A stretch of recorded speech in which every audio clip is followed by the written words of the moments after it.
Friends, thank you for joining us for a plan of social and economic development that unites the cluster science and religion, supporting a Baha'i pathway out of hopelessness, with our guest speaker, Mr. Jay Craig. Before we begin, we have the great privilege of having Megumi Yamada-san from Japan, who is going to open with a prayer in a Presbyterian prayer. I pray. Heavenly Father, thank you for this beautiful day.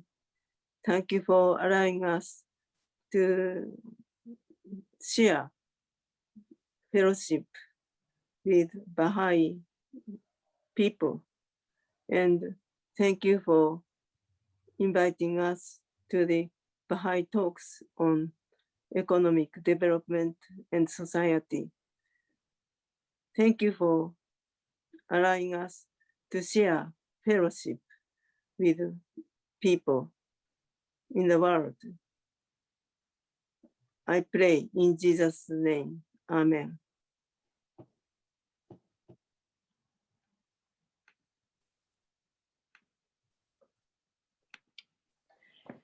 So as I mentioned, Mr. Jay Craig, he is here with us today to share a very important topic.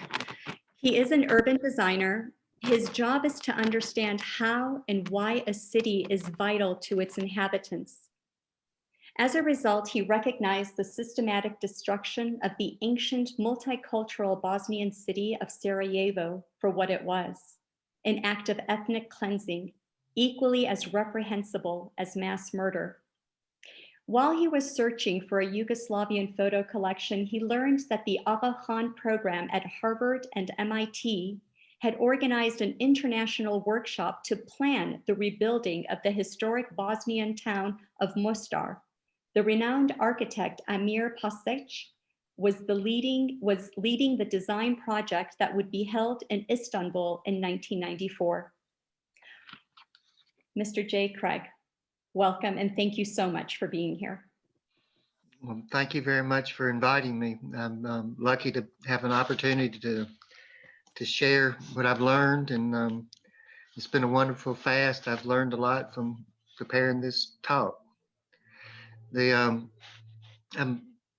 first part of the talk is going to be a little bit like a devotional. I hope that it'll be uplifting and that it'll put us in a good state of mind.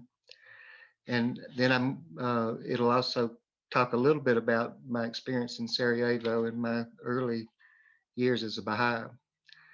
And then I'm going to be talking about my search as an urban designer, when I started learning about the Baha'i faith and the New World Order.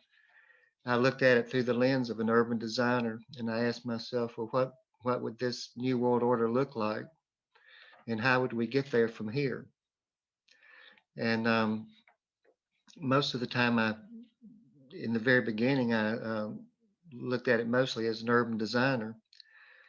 And as I deepened in the faith, I've learned that most of the answers are in the Baha'i faith. And so I'm going to talk a little bit about science and religion. That I studied science to see how God had created everything, and to see and to see what I could learn from that. So I wanted to tell you what I've learned from that. And then the last part, I want to talk about the new Baha'i community and how I think it will emerge and what I think is important for us to do to help it emerge. So I'm going to start off, I'm going to read some writings from tablets. I'm going to say some prayers, and I'm going to repeat the spiritual writings twice so that we'll have a little devotional while we're doing this. And also, while I'm doing this, I'll be telling the story of me being in Sarajevo and being motivated to come out and build cities that would unite people. So here we go. Let's see how it goes. The great being saith, blessed and happy is he that ariseth to promote the best interest of the people in the kindreds of the earth. So I've got the best job in the world. I wake up every morning and I think, what can I do to promote the best interest of the people of the earth? I'm going to read this again. The great being saith, blessed and happy is he that ariseth to promote the best interest of the people in the kindreds of the earth. And so I mentioned that I was searching for answers for what the Baha'i faith was talking about with the New World Order and how these Baha'i communities could emerge. So God, the true one, beareth me witness, and every atom in existence is moved to testify that such means as lead to the elevation, the advancement, the education, and the protection, and the regeneration of the people of the earth have been clearly set forth and revealed in the holy books. And so I like this phrase. Again, it talks about every atom in existence, and so it deals with science, but the real answers can be found in the Baha'i teachings. So I'm lucky to be able to talk tonight with the end of the fast. Happy Nowruz, everybody. My story as a Baha'i and going to Bosnia, I went on the fast before I became an official Baha'i. And it awakened me. And I would watch the news and see what was happening in Sarajevo. And I became compelled to try to do something. Martin Luther King, when he was in Birmingham, he said, we can't turn our back on injustice. And I just felt that same calling. And so whatever is revealed to thee is my desire in my heart and beloved of my soul. Whatever is revealed by thee is the desire of my heart and the beloved of my soul. And so as I was fasting and watching the news and what was going on in Sarajevo and doing my own research, I found a map that showed the world's religions. And they all converged in Sarajevo, in Bosnia. If you look at the Catholics and the Protestants coming from South America and America over to Europe, and the Muslims coming up from the Ottoman Empire, it crossed right into Bosnia, and the Jewish people were there. And so that awakened me even more to the importance of what was happening in Bosnia. O God, my God, I didst desire what thou didst desire, and I love what thou didst love. So 4 months after the fast, I had found a way to get into Sarajevo, which had been under siege for 3 years. It's the longest urban siege in modern history. I had published a newspaper and I was able to get a UN press pass. And so 3 days after signing my Baha'i membership card, I flew into the besieged city of Sarajevo, armed with my Baha'i membership card and a UN press pass and a Baha'i prayer book. And immediately when I got there, I was in shock over the destruction of the city and the expression on everybody's face. I knew that it was a real serious situation that I'd put myself in. Oh God, my God, I've set out from my home, holding fast to the cord of thy love, and I've committed myself wholly to thy care and thy protection. I entreat thee by thy power through which thou didst protect thy loved ones from the wayward and the perverse, and from every contemptuous oppressor and every wicked doer who has strayed far from thee, to keep me safe by thy bounty and thy grace. Enable me then to return to my home by thy power and thy might. Thou art truly the Almighty in the help in peril. And so I'd come to Bosnia with the mission of teaching people how to rebuild cities in ways that would unite people.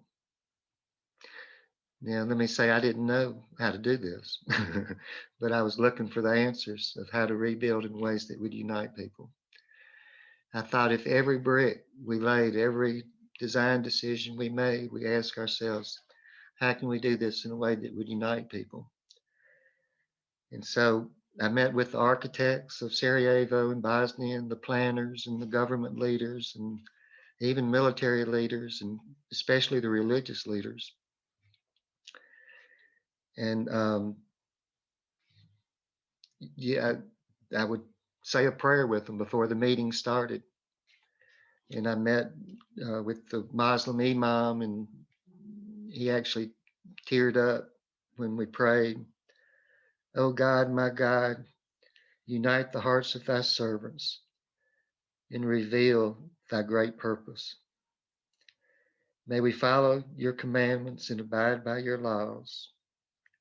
Help us in our endeavor and grant us strength to serve thee. Don't leave us to ourselves, but guide our steps with the light of thy knowledge. And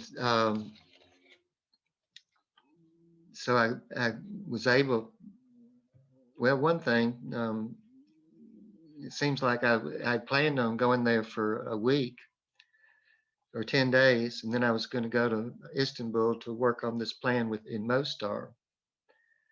But I couldn't, once I got in Sarajevo, I couldn't get out. And so I stayed an extra 3 weeks. And during that time, one of the generals had met me, and he wanted to talk to me, but I was really afraid to talk to him. I didn't want, I don't want to make it a longer story, but anyway, they finally came and got me and made me meet with him. And I said this prayer, O thou kind Lord, thou hast created all humanity from the same stock. Thou hast decreed that all shall belong to the same household. O thou kind Lord, unite all. Let the religions agree and make the nations one, so that they may see each other as one family and the whole earth as one home. May we all live together in perfect harmony. O God, erase the loft, the banner of the oneness of mankind. O God, establish the most great peace. O God, cement our hearts together. Shelter us all in thy strength and of thy providence. Thou art the mighty and the powerful. Thou art the forgiving. Thou art the one that overlooketh the shortcomings of all mankind. And this prayer really kind of caused a little bit of a disturbance that the army people didn't really want prayers of unity very much. But again, I want to stay on topic. I don't want to go. But during this time, I found the fire tablet, and I read the fire tablet. And I won't read the fire tablet now, but the one part was where when the shafts fly, press onwards. And should you weep, or should I weep by the fewness of thy numbers? So I want to encourage everybody the fire tablet is a real motivational tablet. And so anyway, I was able to get out of Sarajevo after spending a month there with over 1,000 photographs and plans and maps and recordings of government leaders and architects about the city planning. And I started teaching classes. I started a network of universities on the internet. The internet was just getting started in 1994, or I guess it had been started before that, but anyway, it was growing in momentum. And so this was the first global university for rebuilding that we could have professors and students from any number of universities. We had 15 universities that were involved, and they could take classes about rebuilding Bosnia in ways that would unite people. And we had specialists that with different backgrounds. There was one man from India that he was teaching Gandhi's approach to rebuild Bosnia and war-torn communities. I wanted to help him write a book about rebuilding communities in the South. We were going to call it Gandhi with the Wendy. But so and of course that was a joke. But we had specialist people that had used urban design as a way of conflict resolution, which they used a lot of that with the Dayton Peace Accord. And so I was lucky enough to meet with a lot of really good professors and learn a lot. I always asking, how can we rebuild cities in ways that would unite people?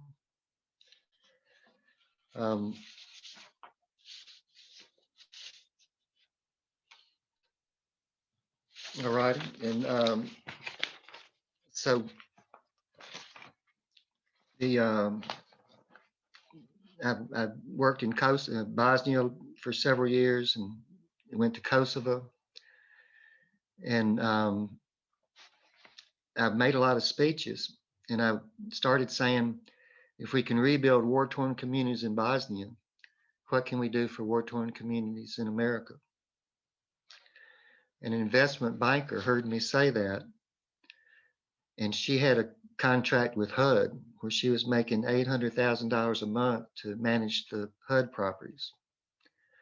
She wasn't fixing any leaking roofs, but she had computers, and she knew when the foreclosures and things were happening. And so she got to see what vacant houses and foreclosures were doing to neighborhoods, and she became concerned about the low equity neighborhoods. And she had a really good group, the Ford Foundation, and a lot of really smart people that come every month for a weekend and work on developing strategies to invest in low equity neighborhoods in America. And so we came up with a community corporation, a for-profit community corporation that they wanted to be able to buy stock in communities. So anyway, I learned a lot from working with them, and I came back to Birmingham. My parents were getting sick, and I had to take care of them. So I stayed in Birmingham, and I found a neighborhood that was a low equity neighborhood. I did a suitability study and moved into a neighborhood. I was the first white person to live in that neighborhood. And it's been a real interesting experience. I thought that I had it figured out with the community corporation, and I went down to the Social and Economic Development Conference in Orlando and told them how to rebuild war-torn communities in America, and with the community corporation. And somebody asked me, well, what about the spiritual solutions? And I'd only been a Baha'i for a few years, and my Baha'i experience, because I was traveling so much, I thought that independent investigation for the truth was the main thing. And so I really didn't realize about the community building aspects of the Baha'is. And when they told me about the spiritual solutions for the economic problems, that just went right over my head. And but I'd started this community corporation in my neighborhood, and realized that it wasn't working, because if you give an alcoholic or a drug addict a job, the money doesn't help the situation.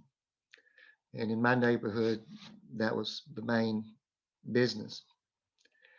And so I looked at the spiritual solutions and found that that is what's needed.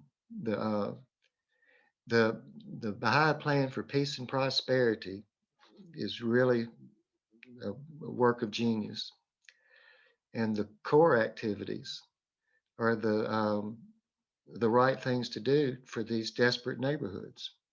That you really have to change the heart of the people in all the neighborhoods, wealthy neighborhoods and low equity neighborhoods. But in these desperate situations with so much anger and frustration and despair, it really planting trees and designing parks and fixing up buildings isn't enough. Um, so I lived in my neighborhood, and after being here for a while and hiring people, and I bought some houses. So I bought some houses now. I'm still searching for the way to rebuild communities and transform communities. And I knew that farming was emphasized by Baha'u'llah.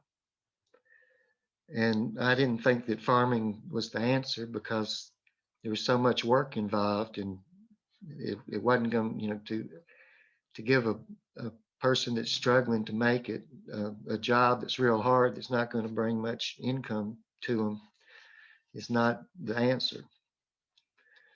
So, but because Baha'u'llah said it was important, I started researching and experimenting with agriculture as something that can transform a community.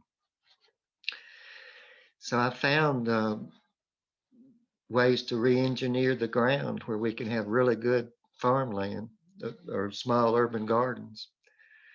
And I had started a youth group, and I started devotional groups, and that made a big difference. And I hadn't been able to sustain those, and I want to keep my talk short, so I won't go into the detail. But I'm always trying to do that, to get the youth groups and the core groups. And we do have adult groups. I call them caring committees instead of devotionals, but it's easier to get the people to come to it. So now I've learned. I've taken the class of agriculture, the Baha'i perspectives on agriculture, which opened my eyes a lot. And so that's kind of the history of how I got here with the Bosnian and coming to the low equity neighborhoods in America. So I want to talk for a little bit about science. And one of the things urban planners and designers and architects do, if they're doing site plans, they'll give you a vicinity map. It tells you where we are in the world, or where we are in the city that we're talking about. And so I'm going to use science a little bit to give us a vicinity of where the Baha'i community is in relation to the New World Order. So we know that the world is going to change a lot. And what can we look back and see? Is anything like this ever happened before?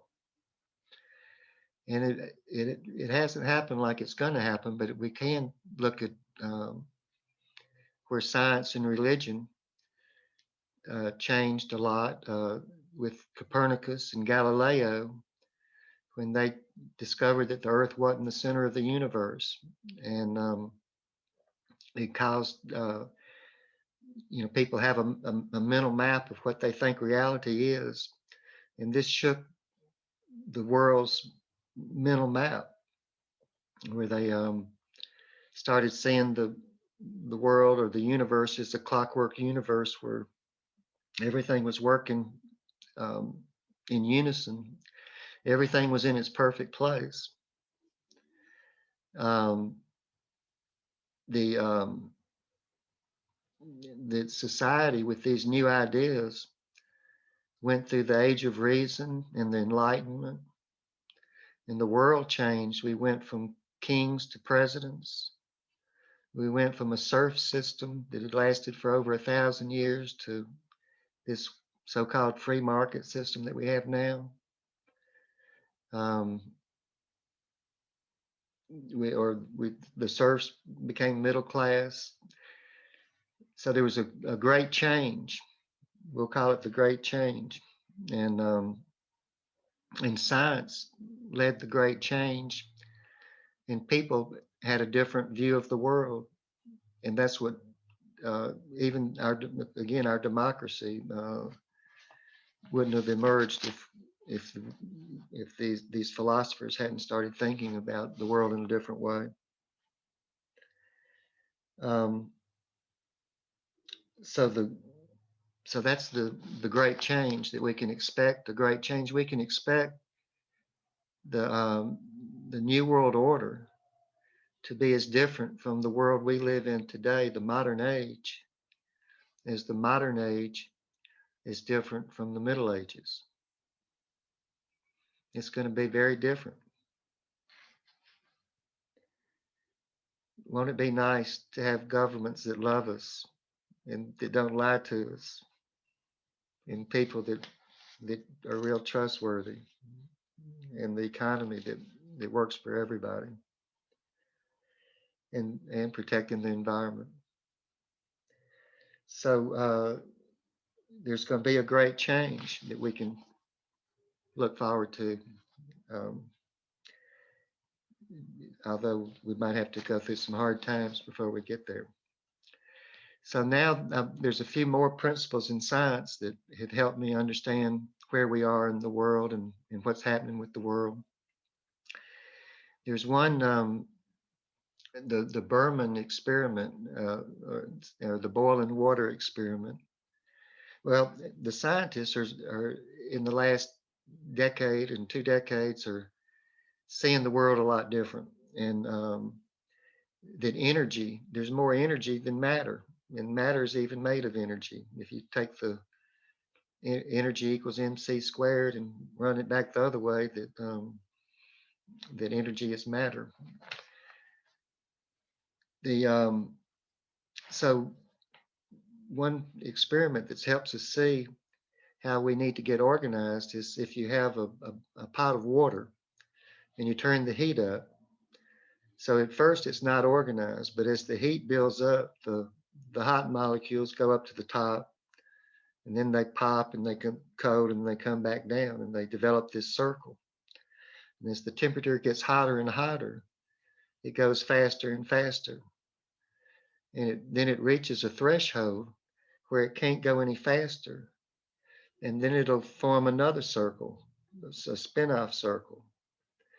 And what this is the energy is being organized, more and more organized. Just like the universe, the energy in the universe has been organized, that our planet had to go through stages before it could be fit for human life, before there were plants to grow that would provide us the oxygen we needed. And so as the Baha'i faith grows, it has to become more organized.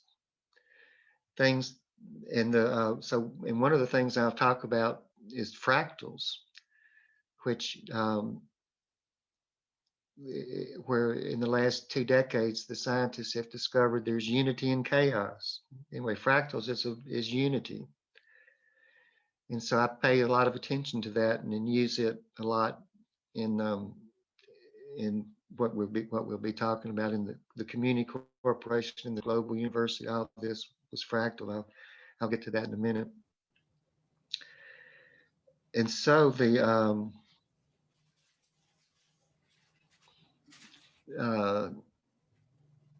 when the pressure builds up things go into, they break off into two channels. I'm jumping around, sorry. A fractal statement would be, we're all leaves of one tree, where you have a trunk, and you have a branch, a limb, then you have a branch, and then you have a twig, but it's the same pattern, just at different hierarchies. And the scientists have discovered that same phenomena happens, whether it's boiling water, or whether it's in botany, or whether it's like we're leaves of one tree, or whether it's uh, streams of water going into rivers and going into the ocean, or whether it's the nervous system in our body, or our blood circulation. It's all the same pattern that's all over the world, all over the universe, that's physics, but it is part of our becoming more organized. All right, and then there's one more thing about science, is an S.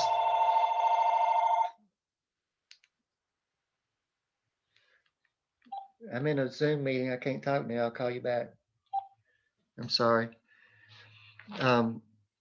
There's an S curve that when I first heard of it, they were talking about the deer population, and if the deer are growing in a place where there's plenty of food and plenty of water, they'll grow and become strong, and they'll reproduce, and eventually there'll be too many deer, and the population will starve. And so you have a fragile period where they first get started, and then they grow and become strong, and then they reach a period where the environment's not good enough for them anymore, and then it's like an S, and then it declines, or it could collapse.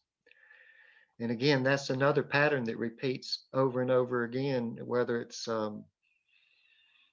progressive revelation is a S curve repeating itself. The typewriters used to be a big item, and then computers came along, so then they collapsed. The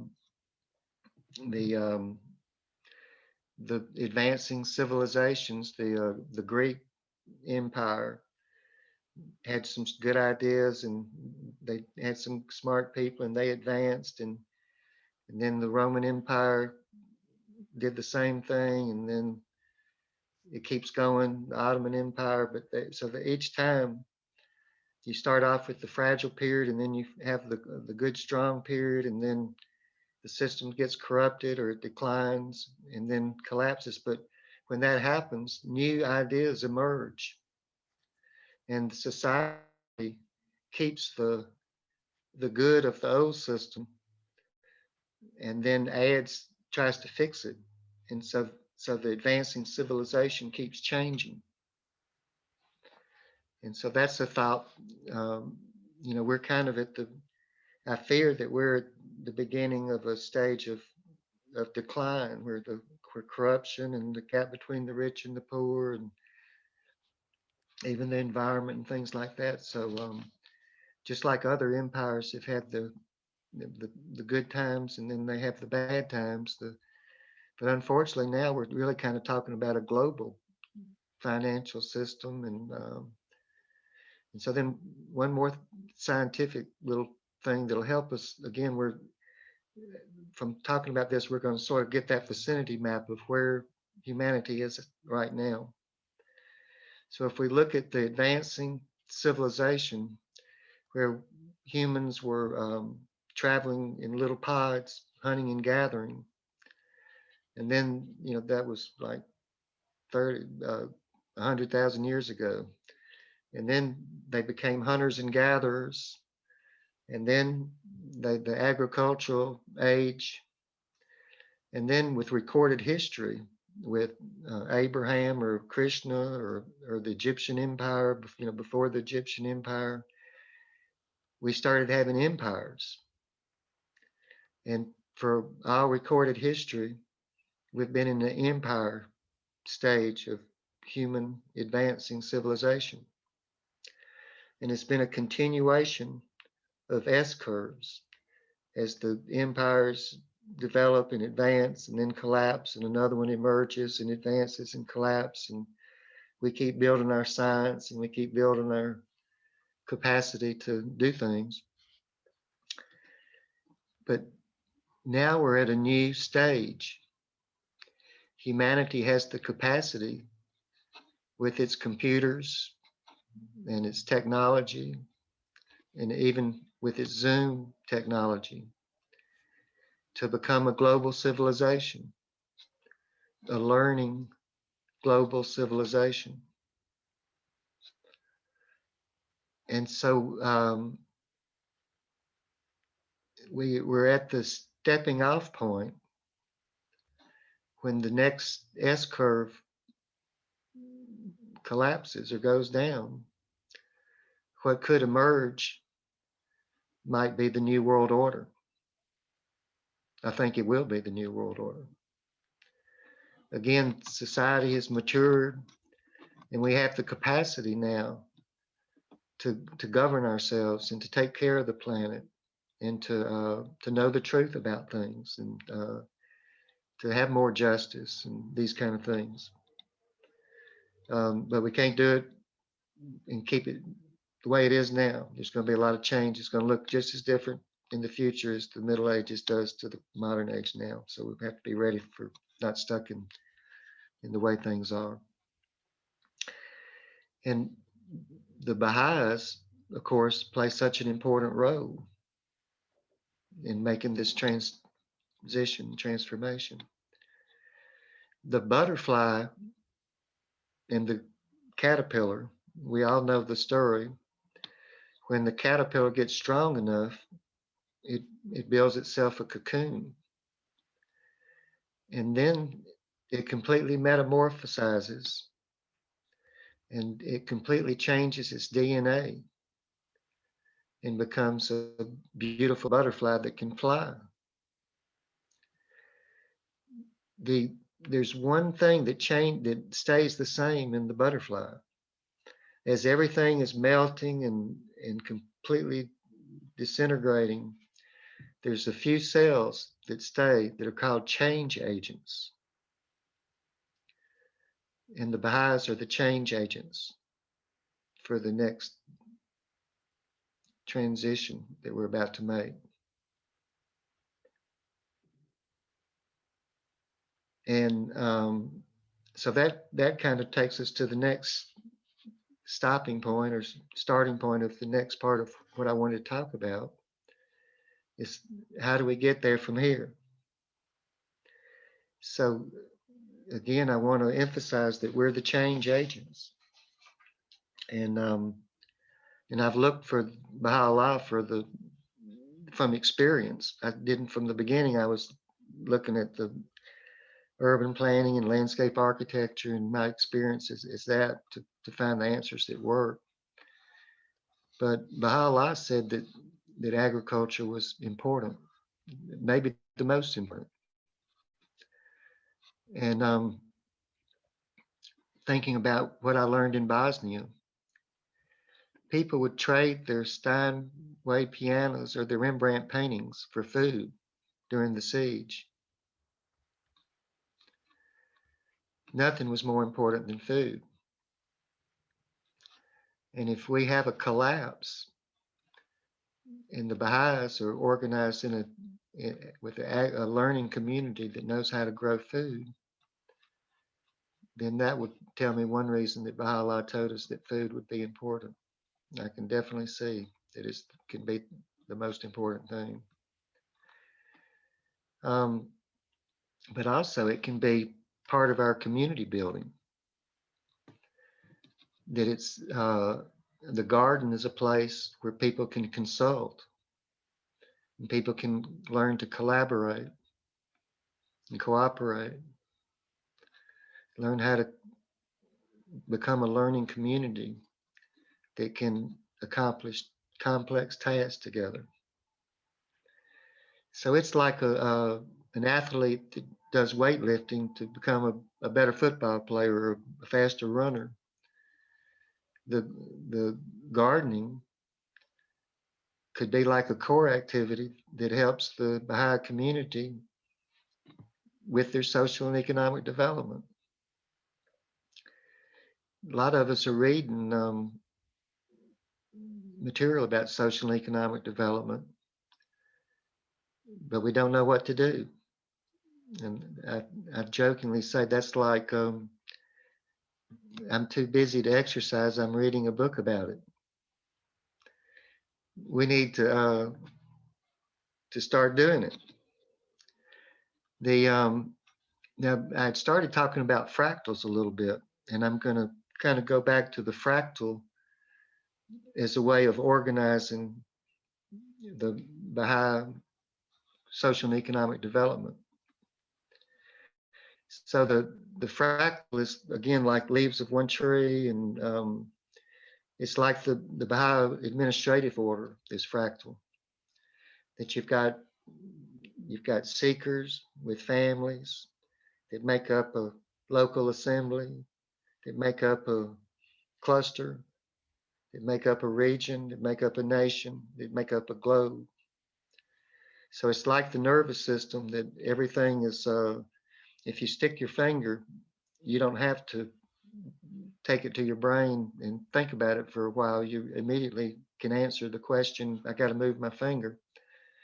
And so this fractal way is organizing information from the bottom up and uniting. So people are united. The energy or the information flows through these different hierarchies, which again, it's like the tree with the trunk and the limb and the branch. It's the same pattern at different scales, but it allows whether it's the blood or whatever it is to move efficiently. And so I've been using those when I did the Global University for Rebuilding. That was fractal in that under one umbrella, we had different universities and they were all connected, and they could teach each other, and out of many make one. The community corporation that we did with the investment bankers, that's fractal. That you have one community and you can start a landscaping business or a home repair business or a home healthcare business. They're all under the same hub, same umbrella, like a consortium, like General Electric that has TV networks and medical supplies and military equipment. So, but the neighborhoods would have the back office support of a bookkeeper and a lawyer and marketing, so that the people could start their own business and they wouldn't be too far out with things they can't do. They would have the support they needed. And again, people uniting each other, well, helping each other. I did some work with the homeless community. I was on the board for the homeless shelter, and everybody would go to the preacher when he had a problem. If there was a problem with the police, they'd go to the preacher. If there was a medical problem, they'd go to the preacher. If there was employment, you name it, they would always go to the preacher, and he couldn't handle everything. So we organized the community in the same fractal organization like the Baha'is are organized, where you had the individuals, and then we had an organization that dealt with police matters, and then we had the organization that dealt with medical matters, and the homeless community governed themselves. They were on the committees, and that way they would be more organized, so that when they brought their problem higher up the chain, they were organized, and they could solve a lot of their problems among themselves. And then the problems that couldn't be solved would be solved higher up. And it made the system work so good. And also it was a wonderful community building experience. And so these are some examples of how this system has worked. And so if we look at agriculture and how agriculture could be as important as Baha'u'llah said it would be, and we would, but what would be a shame if people got enthusiastic and started gardening and made mistakes and got discouraged. And they would say, why is this? Well, what's so good about this? So again, like that boiling water, we have to be intricately organized. If a cell or a multi-cell organism evolves, and if it evolves fast, but it doesn't organize, then it can't grow anymore. It'll either stop or it could collapse because it hadn't grown. And so having the intricate organization of these organizations. So again, jumping back to the Baha'is and social and economic development and how we can be more intricately organized. That we don't want people to fail. We want to develop a learning community. And so we could imagine the future world of social and economic development in the United States where things are organized from the cluster. Now it goes up and down as far as the organization. We're kind of stopping in the middle with the cluster because to do this agricultural collaborative, we need to start from the bottom up. So if we look at a cluster and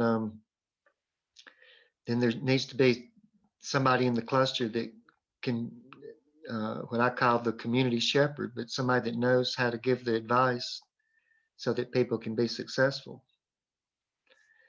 And since I've been in my neighborhood, I've tested all the theories that I'll talk about. And I found that we could, I do something a little bit like permaculture, and it's organic, and we produce super great food.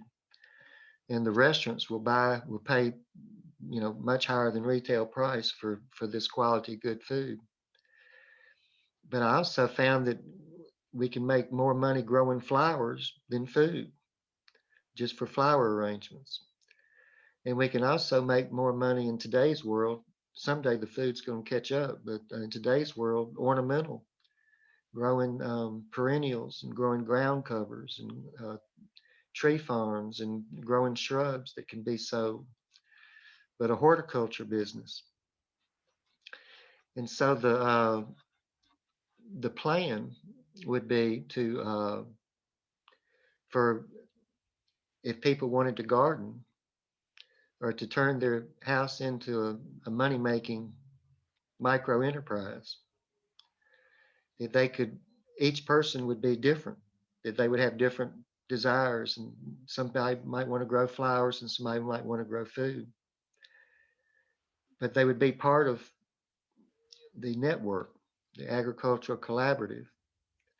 And by working as a team, they could do it without making mistakes, and they can do it so they can produce the best quality material. And they'll have the support they need, but they'll also be part of the marketing, where there could be one broker that if everybody grew one plant that we could propagate, then it'd be like a snowball that gets bigger every time it rolls over. And so if we planted something like iris, or in some parts of the world, y'all might not know what an iris is, but any plant could be any plant that can reproduce itself. And every year it gets bigger and bigger in volume. And after a few years, the community is going to have so much that it can start selling, and it can produce so much that it'll be a good income stream. And so in my yard, I can produce over $1,000 a year, growing the plants that I grow in my yard. And a single parent family, or that income can be meaningful. But also, again, like the athlete that's lifting weights, It's a good way for the Baha'is to bond and work together in the social and economic development. And when it's divided up into these different hierarchies, at the cluster, that the individual homeowner or the gardener doesn't have to do so much work. That if we're producing compost, then they get either help building their own compost pile, but they also, at the cluster level, there's people that are producing the compost. And if they needed a truck, everybody doesn't have to have a truck because we're a team. Somebody can supply that. And the seedlings. So everything, by working as a team, the individual doesn't have to do everything themselves. They have the capacity. And working as a group, they're becoming a learning community.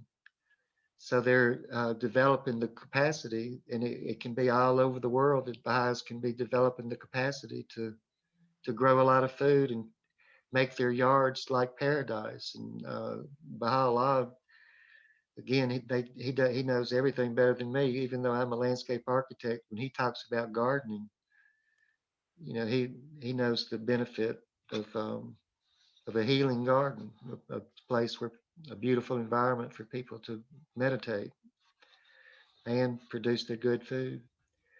So that's that's kind of the big picture, is that we're change agents and we can become a learning community.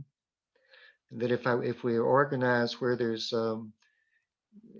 we have people that can teach and help us not make mistakes, and we can develop garden clubs where we can bond with each other, and we can make it where we can really see benefit from it when we're organized, both producing better food for us to eat or food to give away. Especially if we have hard times, we can really save a lot of people's lives by giving them food. And also just earning money that we can spend.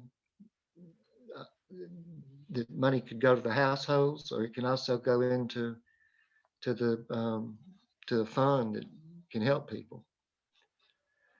So I've got a guitar, and I've got a guitar solo that lasts about a half hour. If we don't have any good questions, then I'll play my guitar solo. But I hope that's with motivation for people to ask good questions.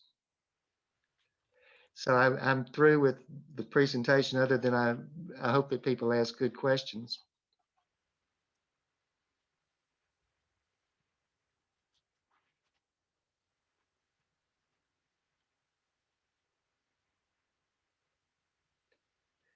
And I think everybody's muted. I can't hear anybody. Thank you so much, Jay. I was saying that I think this is very important, and I think this is just one of many more talks from you. I think what you have done is just made us look at this in a very different way, where you have allowed us, you gave us an idea. You gave us a creative idea of how our communities, whether Baha'is or non-Baha'is, this is just communities where you've given them the tool now, just by having a neighborhood garden. I think is very easy to do, and I think it's very meaningful and so beautiful for people to see, for example, a fruit tree, and that yes, you are allowed to go pick it, and sometimes that tastes better, than going into a grocery store. So please, friends, if you have a question, and like I said, I'm very sure that we are going to have Jay come back again. If you could please use the raise your hand feature. Okay, we do have Darla in the chat. She wants to know, Jay, if you have written any papers, articles, or books that she can study or we can study. Yes. I've written a lot of material. I'll have to get it organized, and we can present it. As you were saying, if we can keep this going, I'll I'll be able to send more material to you. And but I have written some stuff that'll help. Okay, great. Okay, the chat is filling up with people just saying thank you, and yeah, that this was extraordinary, and you've really opened up their insight. I think this is wonderful. Anybody else, please? Yes, Jenny. Hi, can you hear me? Absolutely. Oh, great. From my own research, I've come up with the idea that pleasure, and the kind that increases feelings of self-worth, and the virtues that are presented in the virtues cards, the 100 different virtues. I found that that type of pleasure is a motivator, of course, and I would say it's our legacy. Does that make any sense? Yes. Yeah. Our legacy to become agriculturalists. Yeah, our legacy to become agriculturalists and enjoy ourselves while doing it. Yeah, I think just like the like a commercial product that brands itself, I think if the Baha'is could be known for producing the best food in the world, that would be a very respectable way to have people view us and get to know us. Mm-hmm. And And again, whatever we do, because when we're feeling happy, that's what God wants, right? It's a way right, of celebrating God's earth, right? that's true. And when we learn to work together in the agricultural collaborative, we could learn how to work together in other social and economic development projects, because we build the capacity to communicate better, and 2 or 3 people will bond, and they become real strong, and then two or 3 other people will bond and they'll come strong. And if we have a lot of small bonds, then they come together and make the community stronger. So that, I think, is kind of what you were saying too, that it can bring a lot of joy and strength to our community, and it could be part of our reputation, that where we stand out for that. Thank you. Yeah, thank you so much, Jenny. Gail, please. Last year, right, when COVID started, my daughter and I took out the grass in our front yard. And we have we live on a regular street with houses right next to each other, but we've planted lemon trees, orange trees, nectarines, plums, cherry trees in our whole yards. And so what we did was we made pathways in the garden, and we have a white picket fence and arbors in the front yard.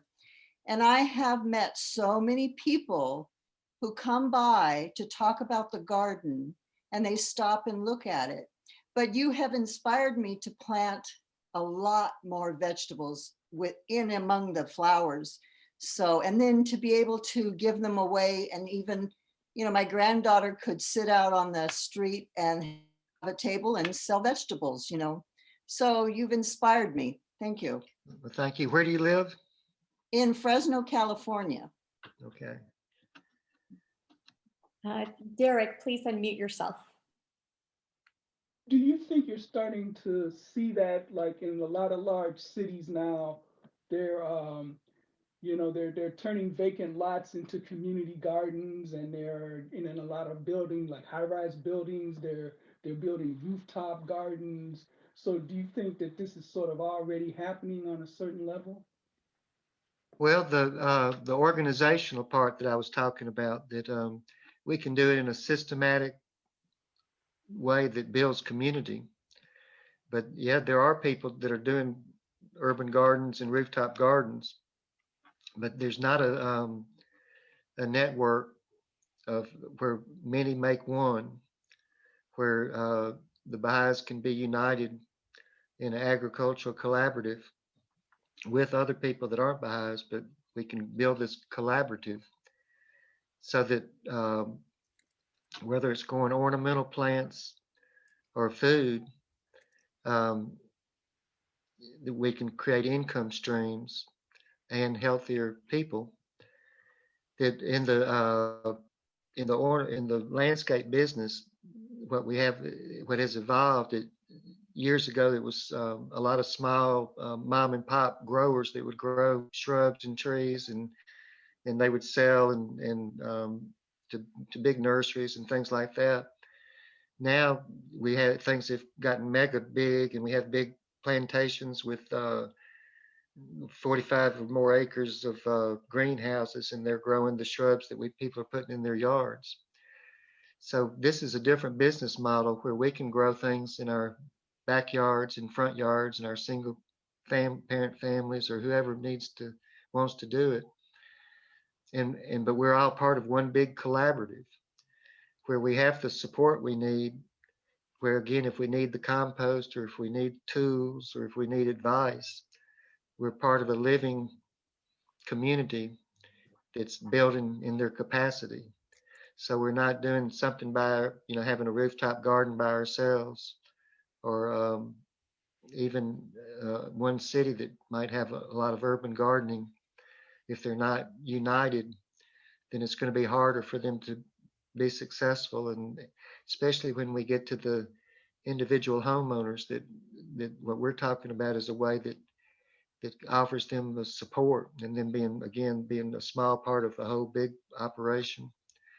And as I was kind of going with the ornamental plants, we don't have to be perfect. We just have to be better than what's out there now.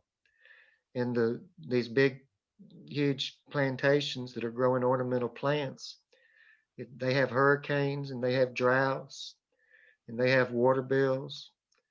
But what we're describing is a small little niche where people can grow plants that sell for a lot of money, and it makes their yards look pretty. It makes their yards look beautiful. But every 3 years, they can harvest, and the broker's going to send them a check. So there's a lot of things different from what's being done. But we're part of the big picture. We're not the only game in town. But what I'm proposing is doing it in a process that would unite us and make it easier and make it more profitable. Okay, thank you. Sandra, please unmute yourself. Unmute myself. Okay. Yeah, you're good. Okay. Yes, please. Yes, hi, thanks. Thank you, Mr. Craig, for your presentation. And I'm wondering, I've had a chance to think about this question now, how this has united the community that you live in. Is it Alabama? Yeah, in Birmingham, Alabama. How has the gardening united your community there? Is it the Baha'i community and the larger community? Or is it you with the larger community? What does that look like? Yeah, it's me with the neighborhood. And a lot of people, when I first came here, nobody was gardening. And now a lot of people are gardening. But it's a small community. And it hadn't been magic, but it's been good. There's been, when I had a youth group, we were teaching them about horticulture, and it was a good thing. There's a lot of income streams that can be produced with the youth group, selling hanging baskets or selling or growing plants from seeds and different things. So to answer the question, I've been in my neighborhood over 15 years, so I've bonded pretty well with a lot of the people. I'm the only white guy in the neighborhood, and that there's fears of gentrification and things like that. So everybody's not just running to jump on my bandwagon, but I do get a lot of support, and so I guess that's so again, we've had the youth groups and the devotional groups. We get them started. it's easier to get people to work in the garden than it is to come to a devotional group, and we can do the same thing in the garden. But and I have devotional groups when people just come over. I just catch them, make them have a devotional with me. It's harder to get them to plan one. But the people in the community, one of the things, I've got 9 houses in this one small community, and there's people that want. I started to have some people here because I want to get Baha'is to come to my neighborhood and buy my houses or live in my houses, and I'll give everybody a real good deal. All my houses have a healing garden and an organic garden and fruit trees, and it's a really nice quality of life. But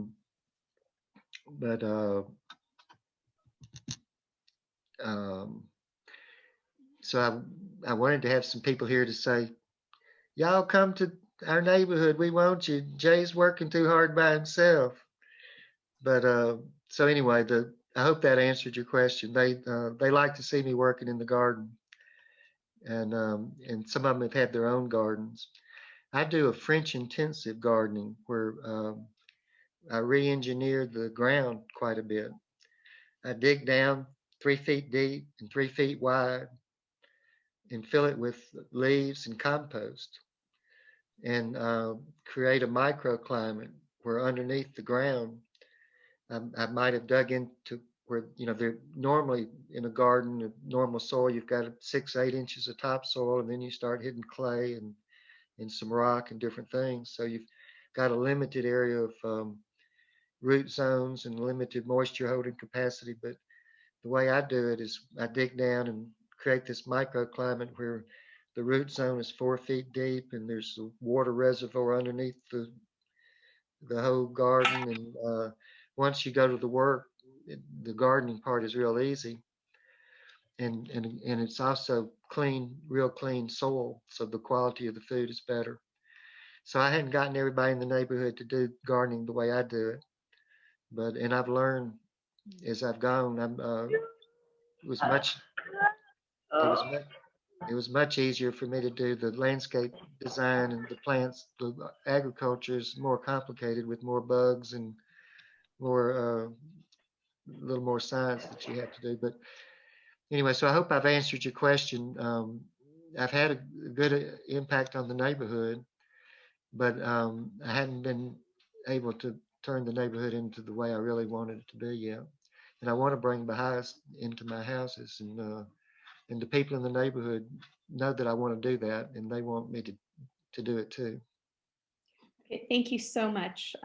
Tim, if you could please ask your question. Sure. So my question is, I hope it's not too much of a repeat of just the previous one, but I'm curious about the relationship that must have developed between yourself and the community of interest. In other words, those people who aren't Baha'is that became involved. I'd like just if you could share some more details about that, I'd be very appreciative. Thank you.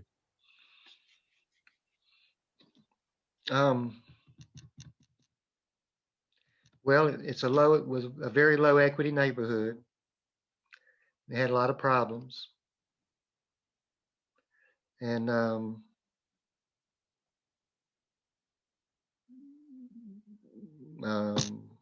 when I first started renting houses here, people would say, well, I like your house, but I don't want to raise my children in that neighborhood. And the part of Birmingham is where the neighborhood is where the industrial area used to be. And they used to have steel mills, and they used to have coal mines, and they used to have pipe plants, and those jobs had gone. And so it's miles and miles of area that's depreciating instead of appreciating. In my neighborhood, I did a suitability study and looked for certain advantages and disadvantages. And we've got a real nice park, and the 3rd largest park in the city, and I planted over 50 trees in that park. And the my neighborhood is appreciating. People are moving back to my neighborhood that had abandoned houses. The families that own the houses are coming back, and so the neighborhoods can be transformed. One thing that I would like to say is that being a landlord is a great opportunity if you want to help people, because housing is such a horrible problem for a mama that wants to find a safe neighborhood to raise their children. And the Baha'i core activities and the youth group and stuff, if we can create an environment that can produce successful children, the mamas are going to want to live in that neighborhood. And that's happened to an extent with me.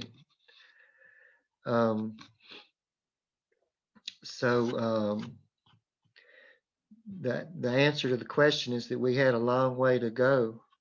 And but well, going back to it's a great opportunity. I think I don't like the stock market very much as far as the New World Order goes. That the stock market is a way for to keep the wealth in the gap between the rich and the poor to continue to get worse.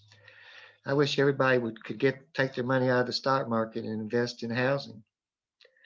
But I wouldn't advise anybody to do it by themselves, because it's a very hard thing, because the people's problems become your problems.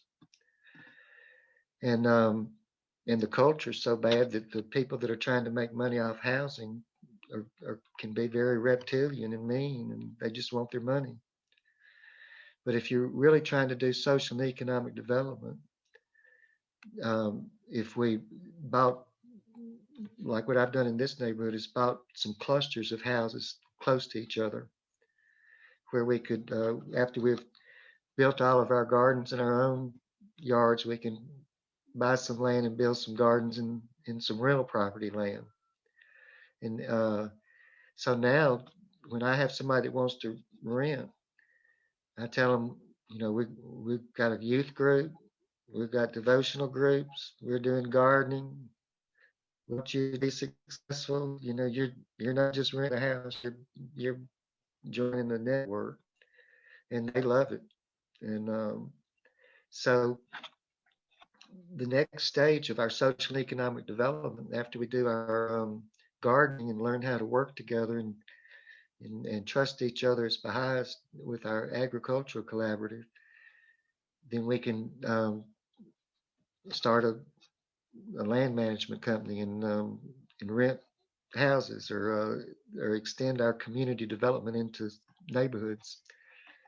And it could be done too. And I've kind of jumped ahead, but that's what I would like to see the Baha'is do. And I think it could be a natural evolution if we learn how to work together, build that teamwork through gardening first, and we have an enterprise that's producing that, where we have a broker that's actually selling stuff, and we've got a business model started, and we want to grow. I think I would love to see Baha'is do what I've done and invest in low equity neighborhoods and help the people that live here.